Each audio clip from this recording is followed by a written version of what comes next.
तो कल हम लोगों ने जो टॉपिक पढ़ा था उसमें बातचीत की थी कि क्या नियम कायदे होते हैं किसी भी रिएक्शन को बैलेंस्ड तरीके से लिखने के, राइट। और आज की क्लास में हमें इक्वेशंस को बैलेंस करना सीखना है कि आप किन रूल्स के अकॉर्डिंग आप अपनी इक्वेशन को क्या करोगे, बैलेंस करोगे। ठीक है, क्या ये बात समझ में आ रही है? ओके। अगर मान लेते हैं तुम्हें बैलेंसिंग लेट से समझ में आती ही नहीं है, या फिर तुम ऐसा ठान के बैठ जाते हो कि नहीं यार चाहे कुछ भी हो जाए बैलेंसिंग तो मैं कर ही नहीं पाऊंगा, छोड़ देता हूँ, तो हो सकता है तुम 10th क्लास में बच जाओ, बट आगे जब तुम 11th में जाओगे तो वहाँ पे तुम्हारी ज़िंदगी बर्बाद हो जाएगी अगर तुम्हें बैलेंसिंग नहीं आती होगी केमिस्ट्री में। तो इसीलिए बैलेंसिंग आना बहुत ही ज़रूरी होता है, उसको आप इस तरीके से छोड़ नहीं सकते। तो कुछ रूल्स हैं, उन रूल्स को हम फॉलो करते हैं और उन रूल्स के अकॉर्डिंग हम लोग बैलेंसिंग सेट करते हैं। ठीक है, सबसे पहला रूल ये लिखेंगे, अगर आपको कभी भी कोई भी कंपाउंड दिया जाए, आप उस कंपाउंड के कौन से एटम को बैलेंस करोगे, द पॉइंट, सबसे बड़ा डाउट, उसके कौन से एटम को हम सबसे पहले बैलेंस करेंगे। तो एक बात याद रखना, जो पर्टिकुलर एटम मैक्सिमम क्वांटिटी में होता है, मैक्सिमम क्वांटिटी का मतलब सबसे ज़्यादा मात्रा में, उस पर्टिकुलर कंपाउंड को हम लोग फर्स्ट बैलेंस करते हैं, फिर उससे कम वाले को उसके बाद, उससे कम वाले को उससे बाद, and so on. Rule number 2, आपको सबसे आखिरी में last atom to be balanced, मतलब जिस एटम को, ठीक है, तुम सबसे आखिरी में बैलेंस करना चाहते हो, ठीक है, वो आपको कौन होगा, बोलो, वो होगा आप लोगों का कौन, आप लोगों का ऑक्सीजन। और ऑक्सीजन से पहले, ठीक है, रूल नंबर 3, यानी कि मैं बात कर रही हूँ सेकेंड लास्ट बैलेंसिंग की, तो सेकेंड लास्ट बैलेंसिंग आपको किसकी करनी है, हाइड्रोजन की। ये जो मैंने रूल्स ऊपर आपको लिखवा के दिए हैं, ये आपके जनरली 99% रिएक्शंस आपको जो दी हुई होंगी उनमें ये क्या होंगे, फॉलो होंगे। बट हो सकता है कोई एक आधी % रिएक्शन हो जिनमें ये रूल्स फॉलो ना हो, क्योंकि बेसिकली ये रूल्स हिट एंड ट्रायल तरीके से बनाए गए हैं और कुछ भी नहीं। ठीक है, तो ऐसे में वहाँ पर आपको थोड़ा सा अपना दिमागी का स्तर ऊपर रखना होगा, थोड़े से अब रूल्स को ब्रेक करना होगा, फिर आगे जाना होगा। ठीक है, चलो कंटिन्यू करते हैं। पहले जैसे मान लेते हैं, एक एग्जाम्पल मैं लेती हूँ, CH4 + O2, ठीक है, और आपको मैंने यहाँ पे लिखने को दे दिया CO2 + H2, करो बैलेंस करो। तो अभी यहाँ पे टोटल 3 टाइप के एटम्स मौजूद हैं, कार्बन, हाइड्रोजन, ऑक्सीजन। इनमें से आप किसको बैलेंस करोगे? हाइड्रोजन और ऑक्सीजन को तो नहीं करना है, उसके अलावा जो रहता है आप उसको करो। तो उसके अलावा तो यहाँ पे सिर्फ एक ही दिख रहा है, वो है कार्बन, तो कार्बन को बैलेंस करते हैं। तो आप ये चेक करो कि रिएक्टेंट की तरफ, अब रिएक्टेंट क्या होता है कल क्लास में सिखाए थे, है ना, अगर आपको नहीं याद है तो कल की क्लास देखो। जो रिएक्टेंट होता है, रिएक्टेंट की तरफ आप अपना कार्बन एक बार चेक करो और एक बार प्रोडक्ट की तरफ चेक करो। अभी तो मैं बच्चों के जैसे सिखा रही हूँ, बाद में तुम देखना खुद ही अपने आप में प्रो हो जाओगे, तुम्हें इस तरीके से लिखने की जरूरत नहीं है। तो रिएक्टेंट की तरफ अगर मैं कार्बन देखूँ तो कितने कार्बन है? 1, क्योंकि यहाँ पे कोई नंबर नहीं लिखा है, इसका मतलब यहाँ पे 1 है। ठीक है, 1 कार्बन। प्रोडक्ट की तरफ आ जाऊँ तो यहाँ पे भी कोई नंबर नहीं लिखा है, इसका मतलब यहाँ पे कौन है, आप लोगों का 1 है। तो कार्बन तो दोनों तरफ बैलेंस है, क्या इसको बैलेंस करने की नीड है? नहीं है, छोड़ दो इसको।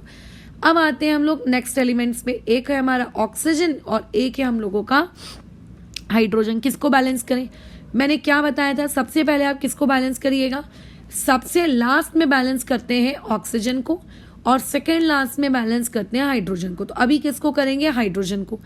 अगर आप चेक करेंगे तो रिएक्टेंट साइड में आपको कितना हाइड्रोजन दिख रहे हैं? 4, है ना। H के नीचे देखो 4 लिखा हुआ है। और अगर मैं प्रोडक्ट साइड में देखूं तो H के पास क्या लिखा हुआ है? 2, यानी कि वहां पे 2 हाइड्रोजन है। तो जहां पे कम होते हैं ना, उस तरफ बैलेंसिंग की नीड होती है। यानी कि अगर कोई तुम्हें पूछेगा कि हाइड्रोजन की बैलेंसिंग हमें किस तरफ करनी है, रिएक्टेंट की तरफ करनी है कि प्रोडक्ट की तरफ करनी है, तो हम लोगों को बैलेंसिंग की नीड किस तरफ है? हम लोगों को बैलेंसिंग की नीड है प्रोडक्ट की तरफ। ठीक है, बैलेंसिंग की नीड कहाँ की तरफ है? प्रोडक्ट की तरफ है। क्या ये बात समझ में आ रही है? Oh very good. अब मुझे खुद बताओ, मैं चाहती हूँ कि ये भी 4, ये तो 4 है, अच्छी बात है, ये जो 2 है ये भी 4 बन जाए। क्या कोई ऐसा तरीका है क्या इस 2 को 4 बनाने का? क्या कोई ऐसा तरीका है? मतलब ये 2 को क्या मैं ऐसे किसी नंबर से मल्टीप्लाई कर सकती हूँ क्या, जिसको मल्टीप्लाई करने से मेरा आंसर 4 आ जाए? और 4 ही क्यों? क्योंकि जो मेरा लेफ्ट हैंड साइड वाला है वो मेरा कौन सा है, 4 है, इस वजह से। तो बिल्कुल हमने कहा बिल्कुल एक होता है नंबर, वो होता है खुद हमारा 2। तो इसका मतलब आप इस पर्टिकुलर 2 को और किस से मल्टीप्लाई करोगे, 2 से, ताकि क्या हो जाए, 4 आ जाए। तो जिस 2 से मैंने मल्टीप्लाई किया है, ठीक है, वो सिर्फ यहाँ नहीं लिखना है, ऊपर इक्वेशन में भी लिखना है। तो इक्वेशन में कहाँ मल्टीप्लाई किया हमने, हाइड्रोजन की तरफ, तो हम लोग यहाँ पे लिखेंगे 2। याद रखना सामने लिखा जाता है, याद रखना सामने। अब बात आती है ऑक्सीजन के बैलेंसिंग करने की, क्योंकि हाइड्रोजन तो हो गया, बचा तो सिर्फ ऑक्सीजन। तो अगर मैं लेफ्ट हैंड साइड की बात करूं तो लेफ्ट हैंड साइड में आपके पास 2 हाइड्रोजन है, सॉरी 2 ऑक्सीजन है। अब अगर मैं राइट हैंड साइड की बात करूं यानी कि प्रोडक्ट के तरफ की, तो वहां कितने ऑक्सीजन है, गिनो। देखो, 1 ऑक्सीजन है आप लोगों के CO2 की तरफ, ये दिख रहा है, ये CO2 की तरफ, बोलो कितने, 2 है ना। अच्छा, प्लस और ऑक्सीजन है, तुम बोलोगे हाँ हाँ है ना, क्यों नहीं है। देखो H2O के पास 1, तो नहीं, H2O के पास 1 नहीं है, H2O के पास 2 है, क्योंकि यहाँ जो नंबर लिखा हुआ रहता है उस नंबर को आपको इस नंबर से मल्टीप्लाई करना रहता है, यानी कि 2 1 जा, बोलो कितना, 2, यानी कि ऑक्सीजन के पास 2 है। सो टोटल प्रोडक्ट की तरफ कितने ऑक्सीजन हुए, प्रोडक्ट की तरफ टोटल 4 ऑक्सीजन हुए। अब अगर कोई तुमसे पूछेगा कि किस तरफ ऑक्सीजन कम है, तो तुम क्या जवाब दोगे, मैम लेफ्ट साइड ऑक्सीजन कम है, यानी कि रिएक्टेंट की तरफ। सो हम लोगों को बैलेंसिंग की नीड यहाँ होगी। अगेन इस 2 को मैं ऐसे कौन से नंबर से मल्टीप्लाई करूँ कि ये 4 बन जाए, ऑब्वियसली 2 से। तो वो 2 मैं कहाँ लिख दूंगी, इसके सामने लिख दूंगी। So this is my balanced equation, ये मेरी बैलेंस इक्वेशन है। इसमें एक वेरिएशन में और करके दिखाती हूँ, ठीक है, जिसके वजह चीज़ें समझ में आ जाएंगी। एक और, जैसे मान लेते हैं CH4 नहीं होता, मान लो C2H6 होता, और उसमें अगर मैं O2 डाल रही होती, बताओ प्रोडक्ट क्या बनेगा। यहाँ पे प्रोडक्ट बनेगा CO2 प्लस H2O। बैलेंस करना है, पहले किसको बैलेंस करें, पहले बैलेंस करते हैं कार्बन को। गिनिए दोनों तरफ कार्बन कितने हैं, अगर रिएक्टेंट की तरफ और प्रोडक्ट की तरफ, तो रिएक्टेंट की तरफ 2 है, प्रोडक्ट की तरफ 1 है। बैलेंसिंग की नीड किसको है, प्रोडक्ट को। प्रोडक्ट को मैं आखिर ऐसे किस नंबर से मल्टीप्लाई करूं ताकि ये भी रिएक्टेंट के जैसे मजे से 2 बन जाए, है ना, यही तो चाहते हैं हम। तो तुम बोलोगे कि आप उसको 2 से ही मल्टीप्लाई कर दो, क्योंकि 1 2 जा तो 2 ही होता है, तो यहाँ पे आ जाएगा सामने में, बोलो क्या 2, मानते हो, ओके। तो मैंने कार्बन बैलेंस कर दिया, है ना। अच्छा, अब बारी किसकी है, ऐसा बताया गया था हाइड्रोजन। हाइड्रोजन को देखो कि रिएक्टेंट साइड कितना हाइड्रोजन है, 6, और प्रोडक्ट साइड कितना हाइड्रोजन है, 2। तो बैलेंसिंग की नीड किस तरफ है, प्रोडक्ट की तरफ है। बट प्रोडक्ट को ऐसे कौन से नंबर से मैं मल्टीप्लाई करूं कि मुझे 6 मिल जाए, क्योंकि यहाँ पे भी 6 है ना, इसीलिए। तो कोई भी बता देगा कि 3, बचपन में मैथ्स पढ़ी है, तो यहाँ पे हो जाएगा आप लोगों का 3, डन। अब बात आती है ऑक्सीजन की। अब आप ऑक्सीजन देखिए, तो देखो आप लोगों का जो रिएक्टेंट है उस तरफ कितने ऑक्सीजन है, 2, लेकिन आपका जो प्रोडक्ट है, अब वहां पे ध्यान से गिनो कितने ऑक्सीजन है। यहाँ एक स्टूडेंट से गलती हो जाती है ऑक्सीजन गिनने में। ध्यान रखना, जो भी नंबर सामने लिखा होता है वो अंदर लिखे हुए नंबर से मल्टीप्लाई होता है, यानी कि 2 2 जा 4। तो कार्बन डाइऑक्साइड में आपको 2 ऑक्सीजन दिख भले ही रहे, बट वहां पे है कितने, 4। वैसे H2O में यहाँ कोई नंबर नहीं है, यानी कि 1, यानी कि ये 3 किससे मल्टीप्लाई होगा, इस 1 से। सो 4 + 3 = 7। आपके प्रोडक्ट की तरफ 7 ऑक्सीजन एटम्स हैं और रिएक्टेंट की तरफ सिर्फ 2। तो अगर कोई तुमसे मुझे पूछेगा कि बैलेंसिंग की नीड कहाँ है, तो तुम ये नहीं बोल दोगे कि बैलेंसिंग की नीड मैडम आपको यहाँ पर है जहाँ पे कम है, बट बहुत सीरियस प्रॉब्लम हो गई इस जगह पर। 2 को मैं ऐसे कौन से नंबर से मल्टीप्लाई करूं कि मुझको क्या मिल जाए, 7 मिल जाए।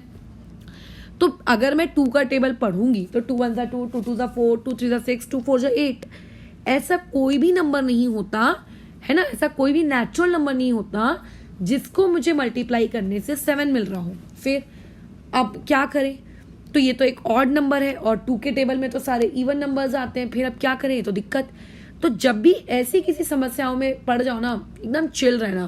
क्या करना, अच्छा ये नहीं आ रहा है, कोई दिक्कत नहीं, बताओ इस क्वेश्चन मार्क की जगह क्या रखूं मैं। तो देखो जैसे बचपन में मैथ्स सिखाई गई थी ना, मैथ्स करो, 2 को कौन से नंबर से मल्टीप्लाई करें, लेट मैं मल्टीप्लाई इट विथ x, ताकि क्या आ जाए, 7 आ जाए। तो बोलो यहाँ से x की वैल्यू कितनी आई, x की वैल्यू आई 7/2। यानी कि इस 2 को किससे मल्टीप्लाई करना चाहिए, 7/2 से मल्टीप्लाई करना चाहिए, ताकि आंसर कितना आ जाए 7। देखो 7/2 से मल्टीप्लाई करने पे आंसर 7 आता है क्या, बिल्कुल 2 और 2 कट जाता है। तो जब भी किसी ऐसी सिचुएशन में फंस जाओ तो खुद को ऐसे निकालना। कुछ दिनों बाद तुम खुद इतने प्रो हो जाओगे कि तुम्हें डायरेक्ट करते आ जाएंगी चीज़ें, बट अभी क्योंकि तुम पहली बार सीख रहे हो तो मैं भी स्लोली और टाइम ले लेकर सिखा रही हूँ। ठीक है, कितना हो जाएगा 7/2। तो यानी कि इस पर्टिकुलर ओ के आगे मुझे क्या लिखना चाहिए, 7/2। बट बैलेंसिंग को कभी भी इस तरीके से फ्रैक्शन में लिखना एक अच्छे स्टूडेंट की निशानी नहीं है। अगर कोई मुझको भी इस तरीके का फ्रैक्शन वाली बैलेंसिंग देगा तो मैं काट के फेंक दूंगी उसका पेपर। तो फिर ऐसे में हम क्या करें, आपको फ्रैक्शन हटाना है। तो तुम्हें याद होगा मैथ्स में अगर कल को कोई इक्वेशन होती है, उस इक्वेशन के नीचे लेट्स से मान लेते x/3 y = 2 आ जाता है। तो मैं तुमसे क्या कहती हूँ कि अगर आपको डिनोमिनेटर से 3 को हटाना है तो आप पूरी इक्वेशन को बोलिए क्या करिए, ऐसा कहते हैं ना, आपको पूरी इक्वेशन को कितने से मल्टीप्लाई कर दीजिए, 3 से मल्टीप्लाई कर दीजिए, ताकि ऊपर का 3 और नीचे का 3 कट जाएगा। तो वैसे ही अगर आपको इस पूरी इक्वेशन के डिनोमिनेटर से इस 2 को हटाना है तो आप पूरी इक्वेशन को 2 से मल्टीप्लाई करो। तो क्या होगा, इसके आगे कुछ नहीं है, यानी कि 1 को 2 से मल्टीप्लाई करोगे तो 2 टाइम्स ऑफ C2H6। अगर इसको मल्टीप्लाई करोगे तो नीचे का 2 ऊपर का 2 कट जाएगा, इससे 7O2 बचेगा, यहाँ पे ये 4CO2 हो जाएगा और यहाँ पे 6H2O हो जाएगा। बस खत्म हमारी कहानी। ऐसे करते हैं बैलेंसिंग। ठीक है, अब एक चीज़ तुमको मुझे यहाँ से सिखानी है, उसको ध्यान से देखो। अभी ऊपर मैंने जो एग्जाम्पल लिया था, इस एग्जाम्पल में क्या था, इस कंपाउंड में कार्बन था और इस कंपाउंड में हाइड्रोजन था, बराबर।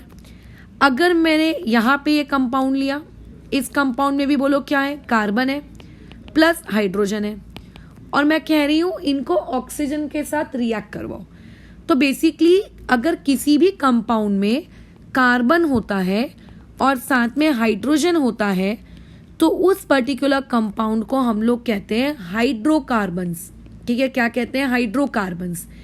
और मैं तुमसे कहती हूँ कि हाइड्रोकार्बन्स को O2 दो।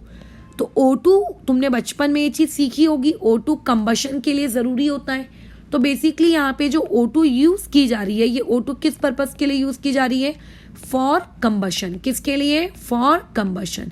किसके लिए, फॉर कंबशन। तो जब भी इस हाइड्रोकार्बन को मैं O2 से रिएक्ट कराऊंगी तो यहाँ से मेरा प्रोडक्ट क्या बन जाएगा, CO2 + H2O। और हमेशा, मतलब हमेशा, कभी नहीं, मतलब अगर आपको मान लेते कल को मैंने कोई एक रैंडम रिएक्शन दे दी, जैसे मैं दे देती हूँ आप लोगों को लेट्स से C13H26, राइट, मैंने ये दे दिया और मैं तुमसे कहती हूँ कि चलो O2 के साथ रिएक्ट करवाओ और बैलेंसिंग लिखो। तो तुम्हें उसमें घबराना नहीं है कि अरे यार मैं इसको कैसे रिएक्ट करूँ और मैं इसको कैसे बैलेंसिंग लिखूँ, हाय मुझे तो आता नहीं है। तो ऐसे में आपको क्या करना है, सिंपली ये देखना है कि अरे तू तो हाइड्रोकार्बन है, और जब जब दुनिया में हाइड्रोकार्बन को जलाया जाएगा, यानी कि compound of carbon and hydrogen है ना, वो चीज़ क्या प्रोड्यूस करेगी, CO2 + H2O। अब इसका आंसर क्या होगा, CO2 + H2O। और अब बैलेंसिंग आप कर दो जैसे कि आपको सिखाई थी। बताओ सबसे पहले किसे बैलेंस करेंगे, कार्बन। लेफ्ट साइड देखो कितने कार्बन है, 13। राइट साइड कितने कार्बन है, सिर्फ 1। तो कितने से मल्टीप्लाई करूँ, 13 से मल्टीप्लाई करूँ। फिर किसको बैलेंस करेंगे, हाइड्रोजन को। चलो हाइड्रोजन को बैलेंस करो। आपको यहाँ कितने हाइड्रोजन दिख रहे हैं, 26। यहाँ कितने हाइड्रोजन दिख रहे हैं, 2। 2 को ऐसे कौन से नंबर से मैं मल्टीप्लाई करूँ कि मेरे पास 26 आ जाए। तो मैं यहाँ पे इसको कितने से मल्टीप्लाई करूँगी, 13 से। हाइड्रोजन भी बैलेंस हो गया। अब टेंशन लेनी है आपको किसकी, ऑक्सीजन की। यही होता है जो सबसे ज़्यादा तकलीफ देता है। तो अगर मैं लेफ्ट साइड देखूँ यानी कि रिएक्टेंट की तरफ, तो वहाँ कितने ऑक्सीजन है, 2। अगर मैं राइट साइड देखूँ तो कितने ऑक्सीजन है, ध्यान से देखना, ठीक है। ये वाला ऑक्सीजन और ये वाला 13 आपस में मल्टीप्लाई होंगे, है ना, यानी कि 13 2 = 26 प्लस ये वाला 13 और यहाँ पे कुछ नहीं दिख रहा है यानी कि 1, ये आपस में मल्टीप्लाई होंगे यानी कि 13, यानी कि टोटल बोलो कितना, 39। 39 is what, a odd number. अभी अभी ऊपर सिखाए थे जैसे ऑड नंबर आपका 7 आ गया था, वैसे यहाँ पे कौन सा ऑड नंबर आ गया, 39 आ गया। फिर अब क्या करें, ऑड नंबर तो भैया बैलेंसिंग करने में बहुत तकलीफ देते हैं। तो ध्यान दो, जब ऊपर वाले क्वेश्चन में ऑड नंबर 7 आया था तो हमने क्या किया था, O2 के आगे क्या लिख दिया था, 7/2। क्यों लिखा था 7/2? क्योंकि O2 के पास 2 था। हमारा क्वेश्चन क्या था कि 2 को ऐसे कौन से नंबर से मैं मल्टीप्लाई करूं कि 7 आ जाए। तो यहाँ पे भी वही सेम ट्रिक, रिएक्टेंट के पास पहले से क्या लिखा है 2 को ऐसे कौन से नंबर से मल्टीप्लाई करूं, लेट से x से मल्टीप्लाई करूं ताकि क्या आ जाए 39 आ जाए। तो यहाँ से x की वैल्यू बोलो कितनी आ गई 39/2 आ गई। ठीक है, x की वैल्यू कितनी आ गई 39/2। तो इसको मैं कहाँ लिखूंगी, क्योंकि बैलेंसिंग की जरूरत O2 को है तो O2 के आगे लिखेंगे। लेकिन क्या कभी भी अपने आंसर को फ्रैक्शन में छोड़ना अच्छी बात है क्या? नहीं। तो अभी इसके फ्रैक्शन में बोलो कौन आ रहा है 2, तो पूरी इक्वेशन को 2 से मल्टीप्लाई कर दो। मल्टीप्लाई करने का मतलब ये होता है कि जो भी आपको कंपाउंड दिया है उसके सामने वो नंबर लिखो। एक्चुअल में 13 2 जा 26, 26 2 जा 52 ये मत कर देना, सिर्फ सामने लिखने को कह रही हूँ। ठीक है, तो बोलो इसके आगे कुछ नहीं लिखा है यानी कि 1। जब उस 1 से 2 मल्टीप्लाई होने जाएगा तो क्या हो जाएगा 2 टाइम्स ऑफ C13 H26 है ना। अच्छा, यहाँ पे इसको भी 2 से मल्टीप्लाई करना है। जब इसको 2 से मल्टीप्लाई करोगे तो नीचे का 2 और ऊपर का 2 कट जाएगा, यानी कि क्या हो जाएगा 39 O2। और वैसे ही इसको भी 2 से मल्टीप्लाई करना है, बट इसके आगे तो पहले से 13 लिखा है तो 13 2 26, 26 CO2। और इसके आगे पहले से 13 लिखा है, इसको भी 2 से मल्टीप्लाई करेंगे तो ये भी कितना हो जाएगा 26 H2O। ठीक है, ऐसे बैलेंसिंग आपको करनी होती है। ठीक है, तो बैलेंसिंग करना काफ़ी आसान काम है, वो भी तब जब आप लोगों को क्या दिए हो, कार्बन और हाइड्रोजन वाले क्या दिए हो, कंपाउंड दिए हो। तो आई जस्ट डोंट थिंक कि इसमें कोई तकलीफ होगी। अगर ये बन गया है तो भैया तुम सब बना लोगे। जैसे कि छोटे छोटे प्यारे प्यारे इलस्ट्रेशंस लेते हैं, जैसे Mg प्लस O2 इन दोनों को रिएक्ट करवा के हमने बनवाया MgO। ठीक है, अच्छा उसके बाद मान लेते हैं कार्बन प्लस आपका O2 ये रिएक्ट करके बना लेट से CO2। फिर मान लेते हैं कार्बन प्लस O2 ये रिएक्ट करके बना CO। ठीक है, अच्छा उसके बाद लिख लेते हैं H2 प्लस आपका O2 रिएक्ट करके बना लेट से H2O। पहले बच्चों वाली बैलेंसिंग कर लेते हैं, है ना। उसके बाद H2 प्लस Cl2 रिएक्ट करके बना HCl। चलो बताओ कैसे करेंगे हम लोग बैलेंसिंग। पहले में क्या कभी भी ऑक्सीजन को पहले बैलेंस करना चाहिए क्या? कभी नहीं, वेरी बैड चॉइस। पहले आप ऑक्सीजन को छोड़कर जो अदर एटम्स हैं पहले आप उन्हें बैलेंस करो। तो यहाँ तो अदर एटम्स मैग्नीशियम है Mg, कितना मैग्नीशियम है 1 रिएक्टेंट की तरफ और प्रोडक्ट की तरफ भी 1। अरे वाह, तो बहुत ही अच्छी बात है। तो इसका मतलब मैग्नीशियम पहले से बैलेंस है, मुझे बैलेंसिंग की जरूरत उसको देने की नहीं है। अब बैलेंस करते हैं O2 को। ठीक है, चलो तो आप यहाँ पे देखो रिएक्टेंट की तरफ कितने O2 हैं 2, प्रोडक्ट की तरफ कितने O2 है 1। यानी कि अगर कोई पूछेगा कि बैलेंसिंग की जरूरत कहाँ है तो बैलेंसिंग की जरूरत है आपके प्रोडक्ट की तरफ। 1 को ऐसे कौन से नंबर से मैं मल्टीप्लाई करूं कि 2 आ जाए, बताओ। तो ऐसे में हम सब जानते हैं कि 1 को कौन से नंबर से मल्टीप्लाई करने पे 2 आ जाएगा। 1 को आप 2 से ही मल्टीप्लाई कर दो ताकि आपका आंसर क्या आ जाए 2। तो मैं 2 लिखूंगी कहाँ, बैलेंसिंग कहाँ करनी है, यहाँ करनी है तो उसके आगे लिखेंगे, ये हमारा आंसर है। ठीक है, सिमिलरली नीचे आओ का पहले C और O2 में किसको बैलेंस करोगे, C को बैलेंस करोगे। यहाँ पे कितने कार्बन है 1, यहाँ भी कितना कार्बन है 1, है ना, यहाँ पे भी कितना है 1। तो बेसिकली कार्बन बैलेंस है। ऑक्सीजन को देखो, यहाँ कितने ऑक्सीजन है 2, यहाँ कितने ऑक्सीजन है 2, यानी कि ऑक्सीजन तो आपको पहले से बैलेंस करके दिया हुआ है, तो ऑक्सीजन को बैलेंस करने की जरूरत भी नहीं है। इसका मतलब इस क्वेश्चन में किसी को बैलेंस करने की जरूरत नहीं है, ये क्वेश्चन आप लोगों का ऑलरेडी बैलेंस्ड है ना। ये क्वेश्चन क्या है आपका ऑलरेडी बैलेंस्ड है। नेक्स्ट वाले में आ जाओ, C प्लस O2 बनाएगा CO। CO का मतलब होता है कार्बन मोनोऑक्साइड, 1 कार्बन और 1 ऑक्सीजन, इसीलिए कार्बन मोनोऑक्साइड। अभी देखो यहाँ 1 कार्बन है, यहाँ पे 1 कार्बन है, बट यहाँ पे 2 ऑक्सीजन है ना, और यहाँ पे 1 ऑक्सीजन है। तुम्हें नहीं लगता ये वाला क्वेश्चन एग्जैक्टली आप लोगों के इस सवाल के जैसा हो गया, Mg वाले सवाल के जैसा हो गया? बिल्कुल, ये तो उसी सवाल के जैसा हो गया। यहाँ पे भी रिएक्टेंट में 2 है, प्रोडक्ट में 1 है, बराबर। तो इसमें भी बोलो क्या होगा, यहाँ पे हम लोग क्या कर देंगे 2 से मल्टीप्लाई कर देंगे। सही कह रही हो? हाँ कर देंगे ना मैडम। लेकिन तुम्हें नहीं लगता क्वेश्चन नंबर 1 में मेरे से कोई गलती हो गई? एग्जैक्टली, मैक्सिमम लोग हम में से इस गलती को इग्नोर कर देते हैं। बोलो क्या गलती हुई? कि जब मैंने ये 2 मल्टीप्लाई किया ऑक्सीजन को बैलेंस करने के लिए तो ऑक्सीजन तो बैलेंस हो गया, बट इसको मल्टीप्लाई करने के चक्कर में भैया मेरा मैग्नीशियम भी तो 2 हो गया। दिख रहा है, मेरा मैग्नीशियम भी तो 2 टाइम्स हो गया। मैग्नीशियम तो पहले से बैलेंस था, लेकिन अब तो उसको करने के चक्कर में मेरा मैग्नीशियम भी 2 टाइम्स हो गया।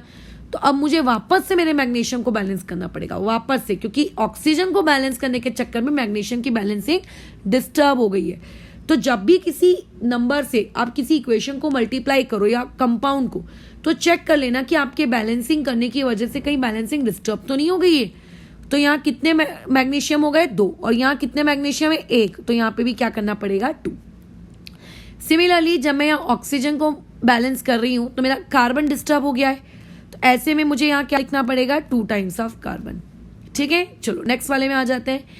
H2 प्लस O2 आपको दिया है उसने बनाकर पानी H2O। हाइड्रोजन और ऑक्सीजन, पहले किसको बैलेंस करें? हाइड्रोजन को। हाइड्रोजन इधर भी 2 है, इधर भी 2 है, ये तो बैलेंस्ड है।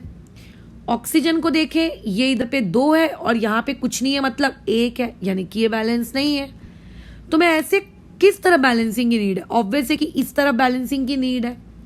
ऐसे कौन सा नंबर से मैं मल्टीप्लाई करूं इस 1 को ताकि वो भी इसके जैसा 2 बन जाए? ऑब्वियस है 2 से मल्टीप्लाई करेंगे। मल्टीप्लाई करके लिखेंगे कहाँ? इसके बाजू में नहीं, उसके बाजू में नहीं, उसके बाजू में नहीं, बल्कि वो ऑक्सीजन जिस कंपाउंड में है उस कंपाउंड के आगे, ऐसे। तो क्या मेरा ऑक्सीजन बैलेंस हो गया? चेक करो, देखो 2 1 जा 2, हाँ बैलेंस तो हो गया, बट इस ऑक्सीजन को बैलेंस करने के चक्कर में मेरे हाइड्रोजन की बैलेंसिंग बिगड़ गई। पहले मेरे हाइड्रोजन 2 हुआ करते थे और अब मेरे हाइड्रोजन कितने हो गए? बोलो 2 2 जा 4। तो मुझे अभी आपके रिएक्टेंट की तरफ के हाइड्रोजन बैलेंस करने पड़ेंगे। तो यहाँ पे कितने नंबर से मल्टीप्लाई करूँ ताकि ये भी 4 हो जाए? ऑब्वियसली 2। ये इस तरीके से। तो कई बार कैसा होता है कि क्वेश्चन में जब आप आखिरी में ऑक्सीजन को बैलेंस करते हो तो ऑक्सीजन को बैलेंस करते वक्त आपका उस ऑक्सीजन के साथ जो दूसरा पर्टिकुलर कंपाउंड जुड़ा हुआ होता है ना, बराबर, वो भी क्या हो जाता है? आप लोगों का बिगड़ जाता है। तो उसको आपको क्या करना पड़ता है? वापस से हम लोगों को बैलेंस। ठीक है, बराबर। अच्छा, तो ऐसे में देखो चीजें क्या है। अब एक next question, H2 plus Cl2 है ना। अच्छा, अब उसके बाद बताओ, अब यहाँ पे क्या है? बैलेंसिंग। बोलो सबसे पहले क्या करेंगे हम लोग? Cl2 को बैलेंस करेंगे, मतलब क्लोरीन को बैलेंस करेंगे। ठीक है, अच्छा, और उसके बाद अब क्लोरीन को अगर मैं बैलेंस कर रही हूँ तो देखो दिख रहा है कि यहाँ 2 क्लोरीन है और यहाँ तो 1 ही क्लोरीन है। तो मैं क्या करूँ? बताओ क्या करूँ मैं? यहाँ पे मैं अलग से 2 से मल्टीप्लाई कर दूंगी ताकि क्लोरीन मेरा बैलेंस हो जाए। लेकिन ऐसा करने से तो हाइड्रोजन भी मल्टीप्लाई हुआ ना 2 से? हाँ हुआ है। ठीक है, अच्छा, लेकिन इस हाइड्रोजन के आगे क्या है? 1। तो ये 2 1 जा कितना हो गया? 2। और यहाँ तो पहले से हाइड्रोजन कितने दिए हुए हैं? 2, बराबर। ये ऐसा। तो इन द सेंस कि यहाँ पे आपको बैलेंसिंग हाइड्रोजन की करने की जरूरत ही नहीं पड़ी, ये तो अपने आप बैलेंस हो गए। तो कई बार चीजें अपने आप बैलेंस हो जाएंगी, तो आपको रोना नहीं है कि अरे तू पहले कैसे बैलेंस हो गया, देखो तो बैलेंस नहीं होना था ना। ठीक है, चलो एक और देखते हैं। BaCl2 plus Al2SO4 whole thrice 3। ठीक है, अच्छा, उसके बाद क्या है? BaSO4 और यहाँ पे बोलो क्या? AlCl। एक मिनट यार, ये जगह कम पड़ गई मुझको। ठीक है, क्या हो जाएगा? AlCl3। एक इसको बैलेंस करोगे, ठीक है, दूसरी बैलेंसिंग करोगे K2CrO4 प्लस बेरियम नाइट्रेट यानी कि BaNO3 होल ट्वाइस 2। उसके बाद यहाँ से पोटेशियम नाइट्रेट KNO3 और उसके बाद यहाँ पे BaCrO4। ठीक है, इसको ये 2 बैलेंसिंग आपको करनी है। ठीक है, इसको शुरू करो जरा करना। अच्छा, तीसरी वाली भी लिख लेते हैं, उसको भी बैलेंस करना है। Fe प्लस H2O प्लस और एरो, फिर Fe3O4 और प्लस आप लोगों का बताइए कौन? H2। अब एक एक करके बैलेंस करना शुरू करते हैं। फिलहाल जो आपको भी बैलेंसिंग दी है इसमें बहुत सारे एटम्स हैं। हाइड्रोजन और ऑक्सीजन को छोड़कर बहुत सारे हैं। एल्यूमिनियम है, सल्फर है, बेरियम है, क्लोरीन है, बहुत सारे हैं। तो ऐसे में क्या करूं मैं, बताओ? ऐसे में मुझको फिर कुछ बैलेंसिंग का सोचना पड़ेगा। बिल्कुल। अब आपको पहले तो ये देखना है कि सबसे ज़्यादा क्वांटिटी में, ठीक है, सबसे ज़्यादा क्वांटिटी में कौन सा एटम है, क्योंकि जो एटम सबसे ज़्यादा क्वांटिटी में होता है आपको सबसे पहले उसको बैलेंस करना रहता है, राइट? सबसे पहले आपको उसको बैलेंस करना रहता है, ठीक है? तो आप ना पहले क्वांटिटी गिन लीजिए, रिएक्टेंट में कौन कितना है, प्रोडक्ट में कौन कितना है। तो पहले कितने प्रकार के एटम्स हैं? एक बेरियम है, एक क्लोरीन होगा, एक एल्यूमिनियम है और एक सल्फर है। बाकी ऑक्सीजन और हाइड्रोजन को भूल जाओ। रिएक्टेंट साइड में आपको कितने बेरियम देखने को मिल रहे हैं? सिर्फ एक। ये देखो, सिर्फ एक। अच्छा, आपको प्रोडक्ट साइड में कितने बेरियम देखने को मिल रहे हैं? सिर्फ एक। अरे वाह, ये तो बेरियम तो बैलेंस है। तो ऐसा जब आप लिख लेते हो ना, तो आपको काफ़ी हद तक चीज़ें पता चल जाती हैं कि अरे वाह, ये तो बैलेंस है और ये बैलेंस नहीं है। जैसे कि यहाँ पे सल्फर कितने हैं? देखने में एक स्टूडेंट को लग सकता है कि मैडम एक सल्फर है, बट नहीं, ब्रैकेट के बाहर 3 लिखा है। इसका मतलब ये ब्रैकेट के बाहर का 3 और ये अंदर का नंबर जो कि 1 है वो आपस में मल्टीप्लाई होगा। तो रिएक्टेंट में कितने सल्फर है? रिएक्टेंट में 3 सल्फर है। और प्रोडक्ट साइड में कितने सल्फर है? सिर्फ और सिर्फ एक। ये देखो, मतलब यहाँ पे बैलेंसिंग की ज़रूरत है। कहाँ पे बैलेंसिंग की ज़रूरत होती है? जहाँ पे चीज़ें कम होती हैं। तो चीज़ें कहाँ पे कम है? प्रोडक्ट साइड में। तो आपको यहाँ पे बैलेंसिंग की ज़रूरत पड़ेगी। बाद में सोचेंगे कैसे बैलेंस करना है, बट पहले लिख लेते हैं। अच्छा, आप लोगों को क्या कहते हैं, आपका जो ये लेफ्ट साइड है, यानी कि जो रिएक्टेंट साइड है, वहाँ क्लोरीन कितने हैं? 2। और राइट साइड में क्लोरीन कितने हैं? 3। आपके पास एल्यूमिनियम कितना है? एल्यूमिनियम है 2। और राइट साइड में एल्यूमिनियम कितना है? 1। तो अब मुझे बताओ, एल्यूमिनियम में किस तरह बैलेंसिंग करने की ज़रूरत पड़ेगी आपको? एल्यूमिनियम में जहाँ कम होगा उस तरफ, यानी कि यहाँ कम है, इसका मतलब यहाँ बैलेंसिंग करेंगे। और यहाँ पे 2 और 3 में कौन छोटा है? 2, यानी कि यहाँ पे बैलेंसिंग करेंगे। तो पहले तो हमें ये पता चल गया कि कौन से लोग कहाँ पे कितने कितने हैं और कहाँ कहाँ हमको बैलेंसिंग की ज़रूरत है। अब बैलेंसिंग करना शुरू करिए। बताओ कैसे करेंगे इस पर्टिकुलर चीज़ की बैलेंसिंग? जो ज़्यादा है, तो ज़्यादा कौन दिख रहा है? ज़्यादा तो आपको क्लोरीन भी दिख रहा है और ज़्यादा तो आपको सल्फर भी दिख रहा है, बराबर। कहीं से भी शुरू कर लो। तो ना बेटर रहेगा कि तुम बैलेंसिंग सल्फर से शुरू करो, क्योंकि उसको बैलेंस करना क्लोरीन के कंपेयर में थोड़ा सा आसान है। क्यों? 1 को मैं ऐसे कौन से नंबर से मल्टीप्लाई करूं कि मेरा आंसर 3 आ जाए? क्योंकि देखो ना, यहाँ पे भी 3 है।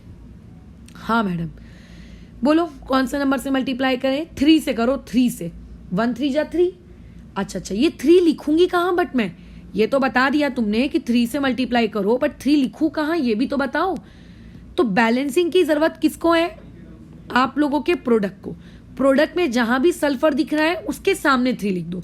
तो सल्फर क्योंकि इस पर्टिकुलर चीज़ के आगे है, ये है, इसमें है, तो इसके आगे हम 3 लिख देंगे, यानी कि ऐसा। बट इसके आगे 3 लिखने से बहुत बड़ा भूचाल आ गया।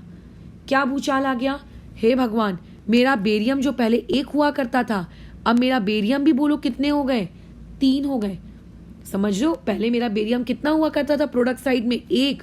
बट अब मेरे को पता चल रहा है कि मेरा बेरियम तो कितना हो गया है? 3। एक तरफ 3 बेरियम, दूसरी तरफ 1 बेरियम। तो इसका मतलब अब मल्टीप्लाई करने की वजह से मुझे रिएक्टेंट तरफ क्या करनी पड़ेगी? बेरियम की बैलेंसिंग करनी पड़ेगी। करूँ? चलो आ जाओ। रिएक्टेंट की तरफ कितने बेरियम है? 1। ऐसे कौन से नंबर से मल्टीप्लाई करूँ कि 3 हो जाए? तो मैंने यहाँ पे 3 से मल्टीप्लाई कर दिया। तो मैडम हमने सल्फर बैलेंस कर लिया, आपने बेरियम में बैलेंस कर लिया। लेकिन जब मैं बेरियम को बैलेंस कर रही थी लेफ्ट साइड, ठीक है, अगर मैं बेरियम को बैलेंस कर रही थी लेफ्ट साइड, तो बेरियम को लेफ्ट साइड बैलेंस करने की वजह से मेरा ये 3 इस क्लोरीन से भी तो मल्टीप्लाई हो गया। यानी कि जो क्लोरीन पहले 2 हुआ करते थे, वो क्लोरीन अब कितने हो गए? 6। लेफ्ट साइड ये 6 क्लोरीन हो गए, 2 नहीं है बल्कि अब कितने हैं? 6। और राइट साइड में कितने क्लोरीन है? 3। अब बोलो बैलेंसिंग की जरूरत किधर है? यानी कि यहाँ बैलेंसिंग की जरूरत नहीं है, बैलेंसिंग की जरूरत कहाँ है? इस तरफ है, नए वाले के अकॉर्डिंग। अच्छा, इस 3 को ऐसे कौन से नंबर से मल्टीप्लाई करूँ कि वो बाजू वाले के जैसा 6 हो जाए? 2 से मल्टीप्लाई करो। तो इसीलिए मैं यहाँ पे सामने किससे मल्टीप्लाई कर दूंगी? 2 से। अब इस 2 से मल्टीप्लाई चेक करने के चक्कर में क्या क्लोरीन बैलेंस हुआ? बिल्कुल हुआ। बट क्या एल्यूमिनियम डिस्टर्ब हुआ? हाँ मैडम हो गया। अब एल्यूमिनियम भी बोलो कितने हो गए? 2। तो यानी कि प्रोडक्ट साइड में अब एल्यूमिनियम कितने हो गए? 2। और रिएक्टेंट साइड में भी कितने हैं? 2। यानी कि इस पर्टिकुलर चीज को आप बैलेंस करने की जरूरत नहीं है, ये ऑटोमेटिकली बैलेंस हो गई। और अगर आप चेक करेंगे ना तो आपके ऑक्सीजन भी बैलेंस्ड है, ठीक है, अगर आप चेक करेंगे तो इसी तरीके से आपको एक एक एक एक बैलेंसिंग करनी होती है। जितनी ज़्यादा प्रैक्टिस करोगे उसी के साथ में आपके इस पर्टिकुलर टॉपिक पे कमांड आएगी। अपने आप इस टॉपिक पे कमांड आने वाली नहीं है, याद रखना, ठीक है। अपने आप नहीं आती, धीरे धीरे धीरे धीरे धीरे धीरे धीरे धीरे जितनी ज़्यादा प्रैक्टिस करोगे उतनी ज़्यादा आपको क्या आएगी? कमांड आएगी, अदरवाइज नहीं। कल लगे तो मैं इसकी एक क्लास और लूँगी और इलस्ट्रेशंस करके दिखा दूंगी, बट आपको प्रैक्टिस अल्टीमेटली आपको ही करनी पड़ेगी। चलो एक और देखते हैं क्या लिया था। K2CrO4 BaNO3 होल ट्वाइस और KNO3 और BaCrO4। चलो पहले लिख लो कि किस तरफ कौन है कितना है, ताकि उससे बैलेंसिंग करने में मुझको तो देखो ऐसी ओरली आसानी होगी। तुम लोग पहली बार सीख रहे हो ना, तो तुमको दिक्कत ना हो। एक रिएक्टेंट वाला कॉलम बना लो, एक प्रोडक्ट वाला। बताओ कौन कौन से प्रकार के एटम्स है मेरे पास। एक मेरे पास पोटेशियम है, एक मेरे पास क्रोमियम है ना, एक मेरे पास बेरियम है, एक मेरे पास नाइट्रोजन है। बस ऑक्सीजन को छोड़ दो। रिएक्टेंट की तरफ कितने पोटेशियम है गिनो जरा? 2, जो कि बाद में हो सकता है चेंज हो जाए। प्रोडक्ट तरफ कितने पोटेशियम है? 1। क्रोमियम रिएक्टेंट की तरफ कितना है? 1। क्रोमियम प्रोडक्ट की तरफ कितना है? 1। अरे वाह, खुश मत हो, क्योंकि कई बार ऐसे मल्टीप्लाई करने की वजह से एक को बैलेंस करने के चक्कर में जो पहले से बैलेंस होते हैं वो बिगड़ जाते हैं। तो अभी से खुश मत होना। नाइट्रोजन देखो आपके पास कितना है? 2। अब कई लोगों को लगेगा मैडम 2 नाइट्रोजन कैसे? क्योंकि अगर ब्रैकेट के बाहर कोई नंबर लिखा होता है ना, तो ब्रैकेट के अंदर लिखे हुए हर नंबर से मल्टीप्लाई होता है। नाइट्रोजन के पास कोई नंबर नहीं लिखा है, इसका मतलब वो 1 है, और बेसिकली 2 × 1 मल्टीप्लाई होंगे तो वहां पे 2 आएगा। और राइट हैंड साइड यानी कि प्रोडक्ट साइड कितना नाइट्रोजन है? 1। अच्छा, और क्या बच गया? बेरियम। बेरियम कितना है आपके रिएक्टेंट की तरफ? 1। ये बेरियम से 2 को मत मल्टीप्लाई कर देना, मैंने क्या कहा था? ब्रैकेट के अंदर वालों से मल्टीप्लाई होता है, बेरियम ब्रैकेट के अंदर नहीं है। और बाजू में भी बेरियम कितना है? 1। अरे वाह, ये तो सिंपल लग रहा है। बोलो सबसे पहले कहाँ से बैलेंस करें? मैं मानती हूं कि कई बार जब हम बैलेंसिंग करते हैं तो चीजें बिगड़ जाती हैं, बट इमेजिन कि अगर चीजें नहीं बिगड़ी तो ये और ये तो पहले से ही बैलेंस है। आपको सिर्फ पोटेशियम और आपको सिर्फ नाइट्रोजन को बैलेंस करना है। अब आप किसको चूज करोगे? आपकी मर्जी, जिसको बैलेंस करना है कर लो। चलो पोटेशियम से करते हैं। तो यहाँ पे 2 है और यहाँ पे 1 है। बैलेंसिंग की जरूरत किस तरफ है? ऑब्वियस है कि इस तरफ जहां कम है। 1 को ऐसे कौन से नंबर से मल्टीप्लाई करूं कि वो 2 बन जाए? 2 से मल्टीप्लाई करो। मल्टीप्लाई करने के बाद वो 2 लिखूं कहां? क्योंकि हम पोटेशियम की बैलेंसिंग कर रहे हैं और वो भी प्रोडक्ट की तरफ कर रहे हैं, तो प्रोडक्ट में आपको पोटेशियम जहां भी दिख रहा है उसके आगे 2 लगा दो, यानी कि ऐसा। क्या मेरा पोटेशियम बैलेंस हो गया? हो गया। बट उसके 2 लिखने की वजह से क्या कोई दूसरे आइटम्स बिगड़ गए? बिगड़ गए। नाइट्रोजन पहले हंसी खुशी 1 हुआ करता था, अभी 2 के आने के बाद अभी नाइट्रोजन को भी आपको 2 से मल्टीप्लाई करना पड़ेगा। तो हे भगवान, नाइट्रोजन मेरा हो गया 2। बट ये तो तुम्हारे लिए फायदे की बात हुई। पोटेशियम को तुम 2 मल्टीप्लाई करने गए थे, नाइट्रोजन को भी वो 2 मिल गया, और इस तरफ का नाइट्रोजन और इस तरफ का नाइट्रोजन तो बैलेंस हो गया। यानी कि अब तुम्हें नाइट्रोजन को बैलेंस करने की जरूरत नहीं है। क्रोमियम पहले से बैलेंस था, बेरियम पहले से बैलेंस था, तुम्हारी सिर्फ एक बैलेंसिंग से सारा काम हो गया।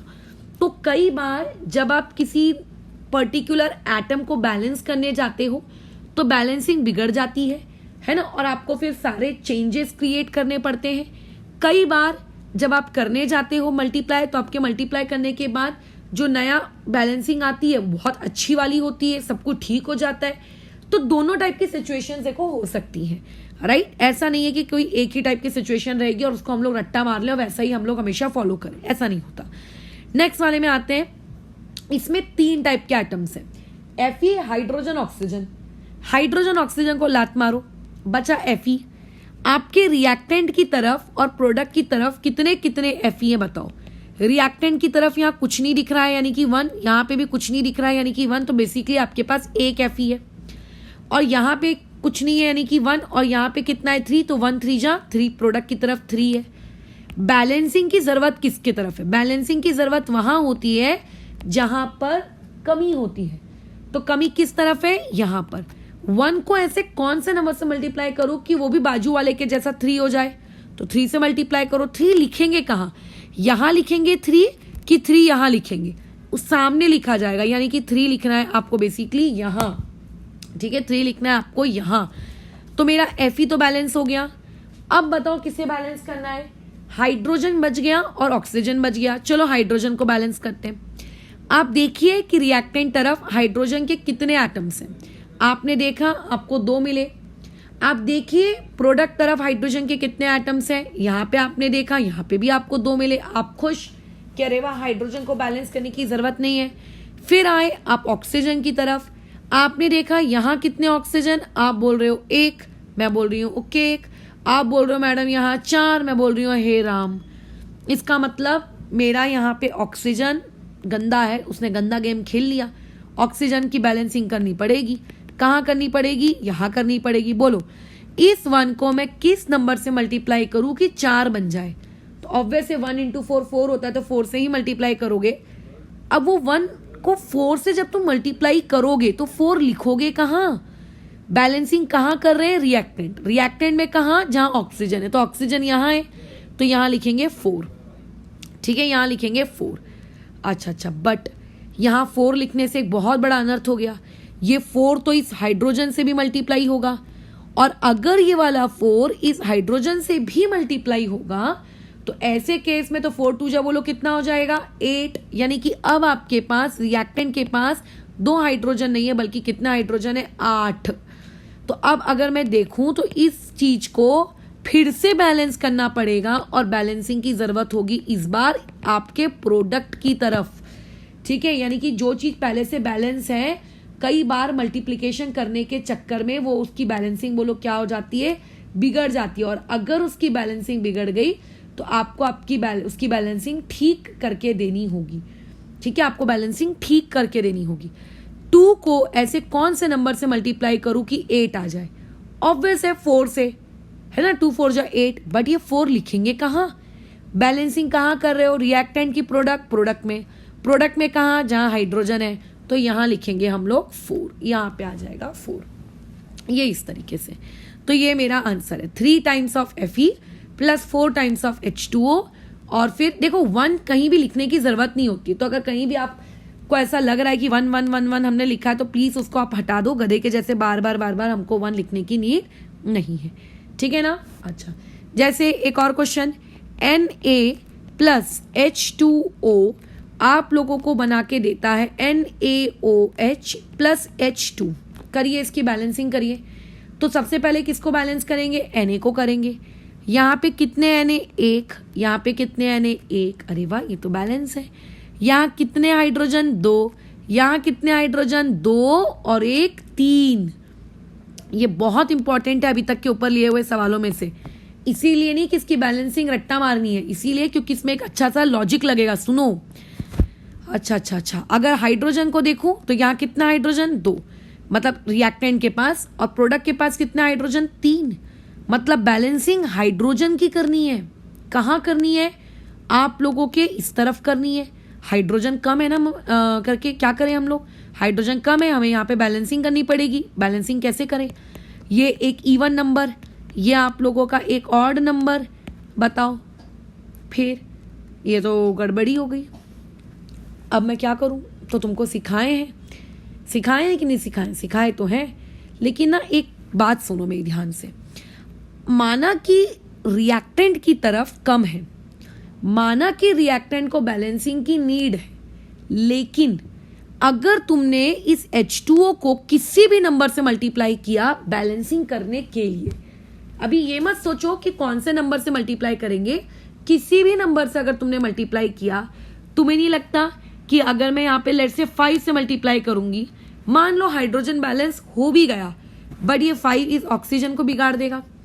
फिर ऑक्सीजन को बैलेंस करने के लिए तुम्हें यहाँ एक और नंबर लगाना पड़ेगा, फिर वो ऑक्सीजन बैलेंस होगा तो फिर से हाइड्रोजन बिगड़ जाएगा और फिर से Na बिगड़ जाएगा।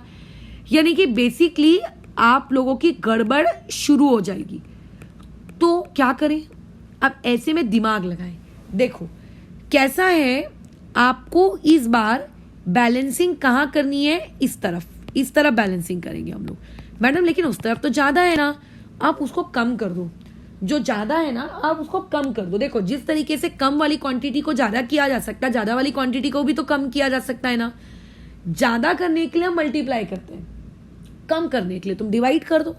सही कह रहे हैं, कम करने के लिए तुम डिवाइड कर दो, बराबर।